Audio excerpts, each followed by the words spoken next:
حضرت کی سیرت اور ان کے سوانح میں سے ایک صفت ان کی آپ کے سامنے پیش کرتا ہوں۔ قرآن میں اللہ تعالیٰ نے ارشاد فرمایا قُلْ إِن كُنتُمْ تُحِبُّونَ اللَّهَ فَاتَّبِعُونِی، اے محمد صلی اللہ علیہ وسلم آپ کہہ دیجئے اگر تم مجھ سے محبت کرتے ہو، اگر تم اللہ سے محبت کرتے ہو تو میری اتباع کرو۔ اللہ تعالیٰ فرماتا ہے کہ اگر تم مجھ سے محبت کرتے ہو تو میری اتباع کرو۔ یہ کس سے کہہ رہا ہے؟ حضور سے فرما رہا ہے، اے محمد آپ کہہ دیجئے کہ جو اللہ کی محبت کرتا ہے وہ حضور کی اتباع کرے۔ جو کوئی دعویٰ کرتا ہے کہ میں اللہ سے محبت کرتا ہوں تو اللہ خود کہلا رہا ہے کہ جو اللہ کی محبت کا دعویٰ کرتے ہیں ان کو چاہیے کہ وہ نبی کی پیروی کریں۔ تو مطلب یہ کہ پیروی میں محبت ہے، پیروی میں محبت ہے، محبت کا طریقہ ہے، محبت کا سلیقہ ہے، اور اللہ کے نبی صلی اللہ علیہ وسلم ساری کائنات دنیا و ما فیہا کے لیے نمونہ ہے۔ حضور کی زندگی ہمارے لیے ایک نمونہ ہے۔ تو عشق خدا، اللہ سے عشق کرنا، اللہ سے محبت کرنے میں بھی حضور کی پیروی کرو، کیونکہ عشق کے معاملے میں بھی حضور ہمارے لیے نمونہ ہے۔ تو اللہ کے نبی صلی اللہ علیہ وسلم کا عشق ایسا تھا کہ آپ شب و روز، صبح و شام اللہ تعالیٰ کی یاد میں، اس کی بندگی میں، اس کی اطاعت میں اور اللہ کے فرمان پر بعمل ہمیشہ رہتے تھے۔ لیکن اس کے علاوہ جس وقت کی رات آتی ساری دنیا سو جاتی، اور ایسے وقت میں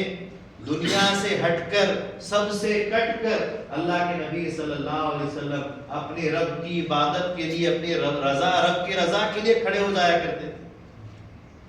اور رات بھر کھڑے رہتے تھے، قیام کی حالت میں، رکوع کی حالت میں، سجدے کی حالت میں، رات بھر کھڑے رہتے، رکوع میں رہتے، سجدے میں رہتے، یہاں تک کہ ایک مرتبہ اتنی طویل رات آپ قیام کی حالت میں رہ گئے کہ آپ کے پیروں پر ورم آ گیا، پیر سوج گئے تھے نبی پاک صلی اللہ علیہ وسلم کے۔ تو اللہ تعالیٰ نے فرمایا یا ایھا المزمل قم اللیل الا قلیلا، اے مزمل، اے میرے محبوب، تم راتوں کو جو عبادت کرتے ہو کھڑے ہو، لیکن تھوڑا کھڑے رہا کرو، تھوڑی تلاوت کیا کرو، کہ آپ کے پیروں پر ورم آ جانے پر اللہ تبارک و تعالیٰ خود چنتا میں آ جاتا تھا کہ میرے محبوب کو تکلیف کیوں نہ ہو، میرے محبوب کو تکلیف ہرگز نہ ہو۔ تو حضرت رسول خدا صلی اللہ علیہ وسلم لیکن محبت کا تقاضا سکھانے کے لیے آپ یہ مشقت کر رہے ہیں کہ راتوں کو کھڑے ہو کر اللہ تعالیٰ کی عبادت کر رہے ہیں، خدا کو راضی کر رہے ہیں۔ ایک مرتبہ یہ جو مہینہ چل رہا ہے شب برات کا، شعبان کا، تو شب برات میں اللہ کے نبی صلی اللہ علیہ وسلم جب 14 کی رات آئی تو بی بی عائشہ صدیقہ رضی اللہ تعالیٰ عنہا عرض کرتی ہیں کہ میں نے حضور پاک صلی اللہ علیہ وسلم کو اپنے حجرے میں نہیں دیکھا، حضور صلی اللہ علیہ وسلم رات میں اچانک کہیں چلے گئے، تو میں حضور کو ڈھونڈنے لگی، تو میں نے مسجد نبوی میں جب وہاں پر ڈھونڈنا شروع کیا، اور رات کافی اندھیری تھی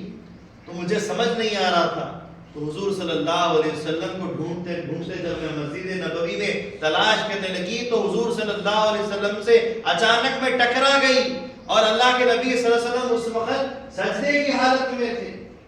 اور میں نے حضور صلی اللہ علیہ وسلم کے سجدے سے اٹھنے کا انتظار بہت دیر تک کیا، یہاں تک کہ میں نے سوچا کہ کہیں اللہ کے نبی صلی اللہ علیہ وسلم کی روح قبض ہو گئی، تو میں نے حضور کے انگوٹھے مبارک کو پکڑ کر جیسا حرکت کی تو حضور صلی اللہ علیہ وسلم کے جسم مبارک میں حرکت آئی، تو جب مجھے یقین ہوا کہ حضور باحیات ہے، یہ عشق ہے، اللہ سے عشق ہے، اللہ کی بندگی ہے، اور وہی عشق بی بی فاطمہ خاتون جنت رضی اللہ تعالی عنہا نے سیکھ کر کیا کہ پوری رات آپ سجدے میں رہتی تھی۔ کبھی کبھی تو روایت بتاتی ہے کہ آپ جب رات میں طویل عبادت میں رہتی اور سجدے میں طویل جو سجدے کرتی تو کبھی کبھی سجدے میں ہی فجر کی اذان ہو جایا کرتی۔ وہ عشق حضور نے کیا اور حضور نے سکھایا، اور اس عشق کو سکھانے کے بعد لوگ صحابہ ایسے عاشق رہے کہ ایک تو ایسے دیوانے ایسے سچے عاشق نبی پاک صلی اللہ علیہ وسلم کے تھے کہ جنگ احد میں حضور کے دانت شہید ہوئے، صرف سنا تو اپنے دانت توڑنا شروع کر دیے، اور یہاں تک کہ توڑتے توڑتے اپنے سارے دانت توڑ ڈالے کہ کہیں حضور کا یہ دانت تو نہیں ٹوٹا ہوگا، یہ دانت تو نہیں ٹوٹا ہوگا، حضور کا دانت شہید ہو گیا اور میرا دانت صحیح سلامت رہے، یہ نہیں ہو سکتا۔ عشق میں اپنے آپ کو جو سو اپنے دانت سارے جو سو توڑ ڈالے۔ وہ حضرت اویس قرنی رضی اللہ تعالیٰ عنہ کی ذات، وہی عشق مہدی موعود علیہ السلام نے بھی سکھایا اور فرمایا ماں مذہب عاشقاں اور دین، ہم عاشقوں کا مذہب لائے ہیں، ہم عشق کا مذہب لائے ہیں، اور اس عشق کو کمال تک پہنچائے ہیں، خدا تک پہنچائے ہیں، اور اس عشق کے لیے مہدی موعود علیہ السلام جب کبھی بھی جہاں بھی بإذن اللہ اللہ کے حکم سے میں ہجرت کرتا ہوں بول کر نکل جاتے تو عاشقوں کو، مہاجرین کو، لوگوں کو یہ نہیں کہتے کہ میرے پیچھے چلو میں آگے بڑھتا ہوں، بلکہ لوگ خود بخود حضرت کے پیچھے چل دیتے۔ یہ عشق کا تقاضا ہے۔ اور حضرت بطینیہ سیدنا شاہ نظام دریائے بہجت آشام رضی اللہ تعالیٰ عنہ کا عشق کا معاملہ ایسا کہ مرشد حقیقی کی تلاش میں تھے، اور جب مہدی موعود علیہ السلام سے ملاقات کیے تو مہدی موعود علیہ السلام سے نظر ملی اور غش کھا کر گر گئے، اور امامنا مہدی موعود علیہ السلام نے ان کو ذکر کی تعلیم دی، اور اس کے بعد فرمایا جو مرد خدا ہوتے ہیں وہ بے ہوش نہیں ہوتے ہیں، وہ باہوش ہوتے ہیں، ہوش ملایا، اور اس کے بعد فرمایا کہ بھائی نظام نے الوہیت کے ساتوں سمندر پی لیے، پھر بھی ان کا اوپر کا ہونٹ جو سوکھا ہے، یہ عشق کی مثال ہے۔ اور جب فرا مبارک میں خراسان کے مقام پر جب عشق کا عالم یہ تھا کہ مہدی موعود علیہ السلام کچھ دیر کے لیے پڑاؤ ڈالتے ہیں، قافلے کو رکاتے ہیں، اور پھر اچانک اللہ کا حکم ہوتا ہے نکل جاتے ہیں، تو بغیر ہوش کے موعود چل پڑے ہیں، تو پیچھے پیچھے شاہ نظام بھی چل پڑے، یہاں تک کہ پیچھے ان کی چھوٹی سی بچی جھولی میں جو سو پیڑ کے اوپر درخت کے اوپر چھوٹ جاتی۔ یہ عشق کا عالم ہے ان کا۔ تو یہ صفت عشق کی، یہی صفت عشق کی جو اللہ کے نبی صلی اللہ علیہ وسلم سے چلی ہے، جو مہدی موعود علیہ السلام سے صحابہ میں چلی ہے، دور نبوت میں رہی ہے، دور ولایت میں رہی ہے، تو اسی عشق پر کہ رسول سے عشق کرو، مہدی سے عشق کرو، اور ان کے عشق سے آگے بڑھتے ہوئے اللہ کے عشق میں جاؤ، تو اسی عشق کو پیر و مرشد حضرت میاں سید ابوالقاسم تسخیر حیدرآبادی جد امجد رحمت اللہ علیہ نے کیا ہے، اپنی زندگی میں ایک مثال بنائی ہے۔ ابھی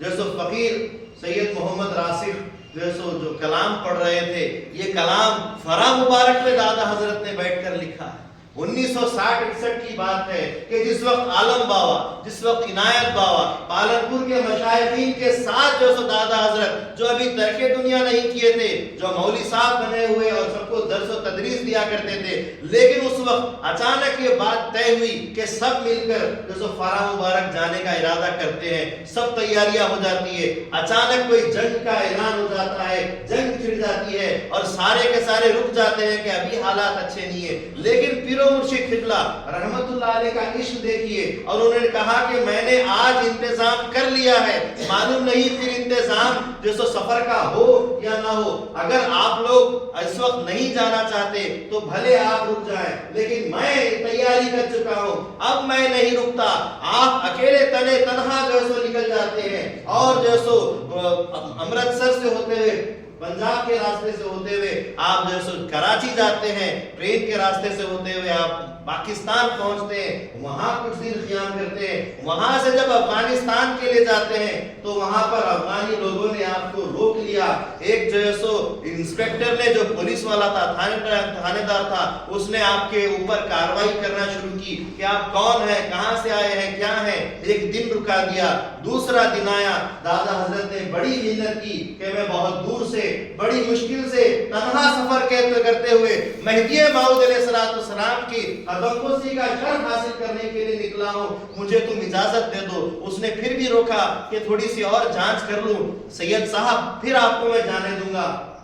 حضرت کی بے قراری کہ وقت نکل رہا ہے، دن نکل رہا ہے، پیسے بھی جو ساتھ میں زیادہ سفر لیے ہیں وہ بھی ختم ہو رہا ہے اور ابھی منزل تک نہیں پہنچے ہیں، پریشانی اور بے قراری تھی، اور پھر اس کے باوجود چونکہ یہ حکومت کا معاملہ تھا، حکومت کا فیصلہ تھا، تو تھانے داروں کو اور کمشنروں کو وغیرہ جو سو گورنمنٹ سرونٹس کے سامنے کیسے زیادہ بات کی جائے، تو پھر بھی اللہ پر جو سو رضا رکھتے ہوئے، نگاہ رکھتے ہوئے آپ جو سو انتظار کرنے لگے، یہاں تک کہ جب دوسری رات آئی تو وہ جو پولیس آفیسر تھا، وہ جو گورنمنٹ سرونٹ تھا، اس نے خواب میں دیکھا کہ ایک بڑی بزرگ شخصیت اس کے خواب میں آئی ہے اور کہہ رہی ہے کہ وہ جو فرزند میرا آیا ہے اس کو میرے پاس بھیج دے، اس کو میرے پاس بلا دے کہ وہ میرے لیے تڑپ رہا ہے اور میں بھی اس کا انتظار کر رہا ہوں، تو میرے پاس اس کو بھیجتا کیوں نہیں؟ اور اس نے یہ خواب دیکھنے کے بعد صبح سید صاحب کو، دادا حضرت قبلہ رحمت اللہ علیہ کو بلاتا ہے اور ان کے سامنے ان کو بٹھا کر میز کے اوپر کرسی کے سامنے خود بیٹھتا ہے اور کہتا ہے کہ آپ کا نام فلاں فلاں ہے، کہا کہ ہاں آپ تو جانتے ہیں آپ کے پاس ہے، لیکن یہ سید محمد جون پوری کون ہے؟ کہا کہ یہی تو میرے آقا ہے جن کے پاس ملنے جا رہا ہوں، کہا کہ کل یہی شخصیت میرے خواب میں آئی اور تم سے کہہ رہی تھی کہ تم کو جو سو بھیج دو، جو ہی یہ کہنا تھا، عشق دیکھیے مہدی موعود علیہ السلام کا، دادا حضرت قبلہ اپنی کرسی چھوڑ دیتے ہیں، سامنے ٹیبل پر چڑھ جاتے ہیں اور اس کے صورت کو، اس کے چہرے کو، موڑے کو پکڑ کر اس کی آنکھوں کو، اس کی پیشانی کو چومنا شروع کرتے ہیں کہ تو نے مہدی موعود علیہ السلام کو، میرے آقا کو دیکھ لیا۔ عشق کا تقاضا یہ ہے، عشق کا کمال یہ ہے کہ جہاں کہیں عشق ملتا ہے اس میں ڈوبنا چاہیے، یہ عشق نہیں آسا، بس اتنا سمجھ لیجئے ایک آگ کا دریا ہے اور ڈوب کے جانا ہے، عشق میں کیوں ادھر ادھر جائیں، ڈوب جائیں تو پار ہو جائیں۔ تو عشق میں آگے بڑھتے ہوئے اس کو چوم لیا، اور جب اس نے دیکھ لیا کہ یہ بڑا معاملہ ہے، یہ کوئی معمولی شخصیت نہیں ہے، تو فوراً ان کا خود انتظام کیا، خود گاڑی کا جو سو پورا انتظام کرتے ہوئے خود نے لے جا کر وہاں تک فرا مبارک تک چھوڑا، اور اس نے دیکھا کہ یہ سید صاحب اب اترنے والے ہیں، تو آپ اپنے قدموں سے اس زمین پر نہیں اترے جہاں مہدی موعود علیہ السلام نے تبلیغ کی ہے، ہجرت کی ہے، جہاں اللہ کو دیکھنے دکھانے کا کام کیا ہے، جہاں پر مدفن ہوا مہاجرین کا، تو مہدی موعود علیہ السلام کے دفن کے بعد فرماتے ہیں کہ بندہ اس ہاتھ دیتا ہے، خدا اس ہاتھ دیتا ہے، اس سرزمین پر جہاں پیغمبروں کی صفات جیسے مہاجرین گزرے ہیں، اس سرزمین پر مہدی موعود علیہ السلام کے مقام کے نشانات، قدموں کے نشانات ہیں، تو ان نشانات کے اوپر میں پیر کیسے رکھ دوں، اپنا جو سو گندا پیر کیسے رکھ دوں، یہ تصور ان کا آیا، اور انہوں نے پیر رکھنے جگہ اپنا سر جو تھا سب سے پہلے جو سو اس زمین پر لگایا اور اپنی گاڑی میں سے سیدھا کود گئے، سر کے بل گر گئے اور سر پہلے رکھا، اور پھر جو سو اپنا پیر وہاں پر بلوا مجھے دربار میں اپنے تو دوبارہ آؤں تیرے روزے پہ میں چلتا ہوا سر سے، تو اپنے سر سے پہلے وہاں پر اقدام کیا، پہل کی، اور اس کے بعد 11 دن تک مہدی موعود علیہ السلام کے روزے میں تھے، بڑے بڑے باغ تھے دادا حضرت قبلہ رحمت اللہ علیہ کے، اور روزے مبارک کے اطراف میں مہدی موعود علیہ السلام کے روزے مبارک کے اطراف پورے بال کھول کر اپنی ذات کو، اپنے آپ کو صدقہ کرتے تھے، گول گول گھومتے تھے، اپنے آپ کو صدقہ کرتے تھے کہ میری جان، میری آن، میرا مال، میرا سب کچھ میرے مہدی پر قربان۔ 11 دن تک یہی عالم، اور 11 دن کے بعد اپنے بال پورے نکال کر انہی کے قدموں میں روزے کے پاس میں وہیں دفن کرے، اور اس کے بعد 11 دن کے بعد جب نکلے تو یہ نظم لکھے کہ نکلا تھا تیرے در کے لیے آرزو گھر سے، صد شکر مشرف ہوں تیرے فیض نظر سے۔ تو یہ عشق ہونا چاہیے، یہ تعلیم ہے، یہ صفت ہے، یہ ہر مسلمان کی صفت ہونی چاہیے، ہر مومن کی، ہر مہدوی کی صفت ہونی چاہیے، جو اللہ کے نبی نے کیا ہے، جو صحابہ نے کیا ہے، جو موعود نے کیا ہے، جو دور ولایت کے صحابہ نے کیا ہے، یہ تعلیم ہے کہ یہ عشق کے بغیر اگر ان آستانوں پر آتے ہیں تو تمہارے لیے کوئی فائدے کی بات نہیں ہے، اگر عشق رکھ کے آتے ہیں تو یقیناً بہت کچھ یہاں سے لوٹ کر لے جا سکتے ہیں۔ میں اللہ سے دعا کرتا ہوں کہ اللہ تعالیٰ ہم کو بولنے سننے سے زیادہ عمل کی توفیق عطا فرمائے، اور اس صفت سے ہمیں بہرور فرمائے، اور تعزیت ہمیں ایمان پر رکھے، ایمان والوں کے ساتھ ہمارا حشر فرمائے۔ آمین، وآخر دعوانا الحمدللہ رب العالمین۔